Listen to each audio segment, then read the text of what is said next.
दोस्तों, जोसेफ तलपति विजय के पास एक कॉन्स्टिट्यूशनल और लीगल प्रॉब्लम आ गई है, जो कि तमिलनाडु के फिलहाल के चीफ मिनिस्टर है। अगर ये प्रॉब्लम वो सॉल्व कर लेते हैं तो स्टेट के अच्छे एडमिनिस्ट्रेटर के तौर पे उभर के आएंगे।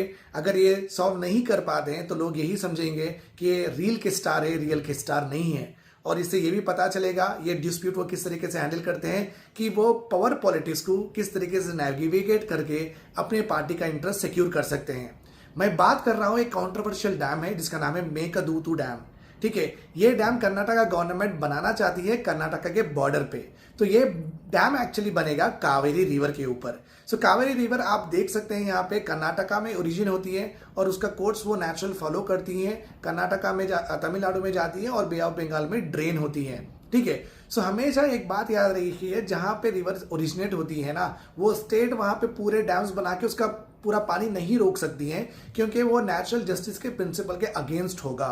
ओके, दैट्स वाई जो normal natural course of water जो रहता है ना, उसे बहने देना चाहिए। यही एक कुदरती, यही एक नेचर का प्रिंसिपल भी है। इसी वजह से कर्नाटका में जो कावेरी रिवर ओरिजिनेट हो रही है, तमिलनाडु में जा रही है, इसका कोर्स कोई नहीं रोक सकता है। ऑब्वियसली कभी भी एक डैम बनाया जाता है तो वो रोक कर बनाया जाता है, बट उसमें भी वाटर शेयर कर लेते हैं कि इतना पानी आप रखिए, इतना पानी हम रखेंगे, तो नेचुरल कोर्स बनाई हमेशा ही रहती है।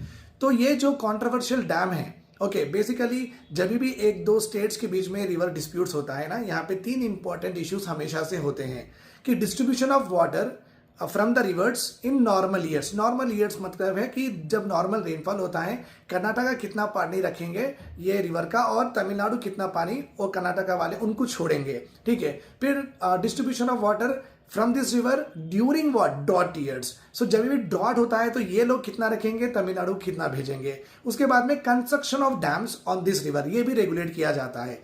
अभी अगर हम कॉन्स्टिट्यूशन के हिसाब से देखेंगे, आर्टिकल 262 में यहाँ पे इंटर स्टेट वाटर डिस्प्यूट को रिजॉल्व करने के बारे में बताया गया है। उसी के चलते गवर्नमेंट ऑफ इंडिया ने inter state water dispute act बनाया है 1956 में। इसी का अमेंडमेंट भी हुआ है 2019 में। तो इसी के तहत एक वाटर बॉडी एक बाहर आती है authority, Kaveri river management board. यहाँ पे तलपति विजय के एक्सपर्ट और काउंसिल्स रहेंगे, यहाँ पे कर्नाटका के एक्सपर्ट्स एंड काउंसिल्स भी रहेंगे। तो ये दो लोग एक दूसरे से आर्गुमेंट करेंगे ये बोर्ड के सामने। ये बोर्ड रिटायर्ड जजेस का होता है, एक्सपर्ट्स होते हैं यहाँ पे, और किसकी क्या रिक्वायरमेंट है उस हिसाब से ओके वाटर फ्लो का शेयरिंग होता है। अब तलपति विजय ये बोल रहे हैं कि ये डैम अगर बनेगा तो उनके तलपति विजय के तमिलनाडु में प्रॉब्लम्स होंगे। कर्नाटका गवर्नमेंट ये बोल रही है ये जरूरी है। सो अभी देखना है कि